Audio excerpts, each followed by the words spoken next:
अब हम लोग देखेंगे क्वेश्चन नंबर 6। क्वेश्चन नंबर 6 में कह रहा है कि the side Q R of P Q R is produce to the point S. Q R को इस तरह प्रोड्यूस किया गया है। If the bisector of P Q R and P R S, P Q R का bisector ये Q T और P R S का बाइसेक्टर ये आर टी जो है एक दूसरे को कहाँ मीट कर रहा है, टी पे। देखिए मैंने लिख भी दिया है, Q T and R T are bisectors of angle Q and angle R respectively. इसे आप चाहें तो इसे आप लिख सकते हैं पी क्यू आर और इसे लिख सकते हैं पी आर एस। ऐसे मैं लिख दूँ अच्छे से, एंगल पी आर एस, ये ज़्यादा अच्छा रहेगा। अब आपको प्रूफ करना है कि angle Q T are, angle Q T are ये जो एंगल है, यहाँ जो एंगल बन रहा है is equal to the half of the angle Q P R, इसका हाफ है। तो मैं इसे क्या करता हूँ, जब ये और ये बाइसेक्टर है तो इसे मैंने एंगल 1 इसे 2 कर लिया, इसे 3 इसे 4 कर लिया।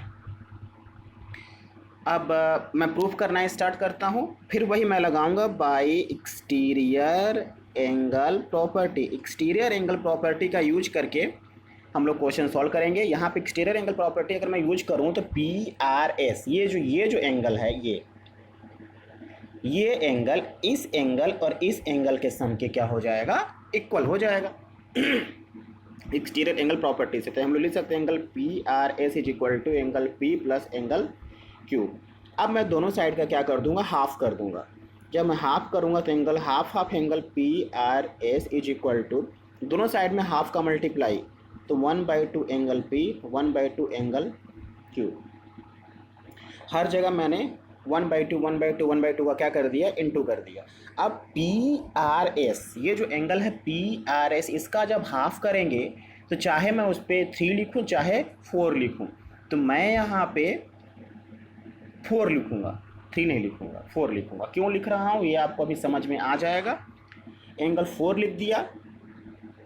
अब half angle P 1/2 angle P, कोई दिक्कत नहीं हो, तो उसको वहाँ पर कोई हाफ होगा नहीं। हाफ एंगल क्यू, क्यू का हाफ क्या होगा, चाहे 1 लिखूँ चाहे 2 लिखूँ, तो लेकिन मैं यहाँ पे क्या लिखूँगा, एंगल 2 लिखूँगा।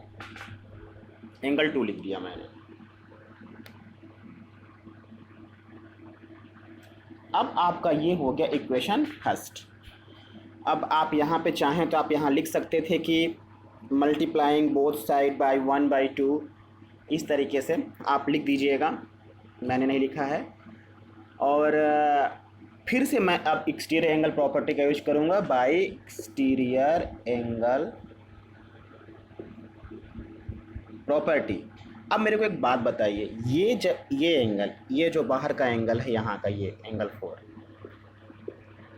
4 क्या इस 2 और ये एंगल टी के इक्वल हो सकता है, सम के बिल्कुल इक्वल हो सकता है। इसलिए क्योंकि ये एक्सटीरियर एंगल है किसका, इस ट्रायंगल का, क्यू टी आर का।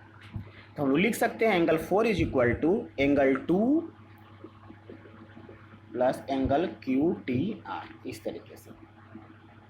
ये आपका इक्वेशन सेकंड हो गया। अब लिखिए from equation first and second, दोनों इक्वेशन से जब लेफ्ट साइड इक्वल है तो राइट साइड भी क्या होगा, इक्वल होगा। तो यहाँ पे हम लोग इसे अब उठा के लिख दीजिए 1/2, या सॉरी इसे पहले लिखते हैं, इसे लिखते हैं angle 2 plus angle Q T R is equal to, फिर ये 1/2 एंगल पी प्लस एंगल 2 दोनों साइड में था तो कैंसिल हो जाएगा, और ये angle Q T R is equal to 1/2 angle, अब एंगल पी को हम लोग लिख सकते हैं Q P R, angle Q P R. ये प्रूफ हो गया आपका इस तरीके से। मैं आपको फिर से समझा देता हूँ इस क्वेश्चन को। यहाँ बोल रहा है in figure 6.44 the side Q R को प्रोड्यूस करके यस तक प्रोड्यूस किया गया है क्यू आर को, और फिर उसके बाद यहाँ बताया गया है कि ये क्यू टी और ये आर टी जो है बाइसेक्टर्स हैं। जब बाइसेक्टर्स हैं तो ये 1-2 मैंने कर लिया, 3-4 कर लिया। अब यहाँ पे प्रूफ करना है कि ये क्यू टी आर जो होता है वो हाफ होगा क्यू पी आर का, क्यू पी आर का क्या होगा, हाफ होगा। तो मैंने एक्सटीरियर एंगल प्रॉपर्टी जो है उसको 2 जगह यूज किया। सबसे पहले मैंने ये यहाँ का जो एंगल है बड़ा वाला, ये एंगल जो है ये इसके और इसके सम के क्या होगा, इक्वल होगा, इक्वल होगा। तो मैंने वही लगाया है, angle P R S is equal to angle P plus angle Q. फिर मैंने दोनों साइड में हाफ का मल्टीप्लाई कर दिया। तो यहाँ पे अब पी आर एस का जो हाफ होगा वो चाहे 3 लिखे चाहे 4 लिखे, क्योंकि ये क्या है, बाइसेक्टर है। तो यहाँ पे मैंने 4 ले लिया। देखिए 4 is equal to half of angle P. Angle P का जो हाफ होगा, तो हाफ वहाँ पे है ही नहीं, तो कुछ नहीं होगा उसका, वो वैसे रहेगा। अब एंगल क्यू का जो हाफ होगा उसे मैंने 2 ले लिया है। देखिए 2 ले लिया। अब फिर से बाय एक्सटीरियर एंगल प्रॉपर्टी का यूज मैंने सेकेंड टाइम किया। वहाँ पे angle 4 is equal to angle 2 plus angle Q T R हो गया। देखिए angle 4 is equal to angle 2 plus angle Q T R, क्योंकि क्यू टी आर का ये क्या है, क्यू टी आर का ये एक्सटीरियर एंगल है, ये एंगल 4।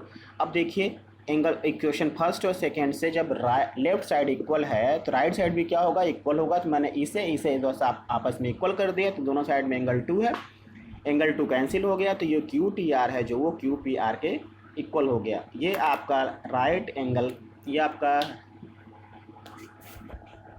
लाइन एंड एंगल्स का चैप्टर ख़त्म हो गया। इसमें 2 एग्जाम्पल्स बहुत इंपॉर्टेंट हैं, उसे मैं कराऊंगा। आपको इसमें कोई डाउट हो तो आप पूछिए।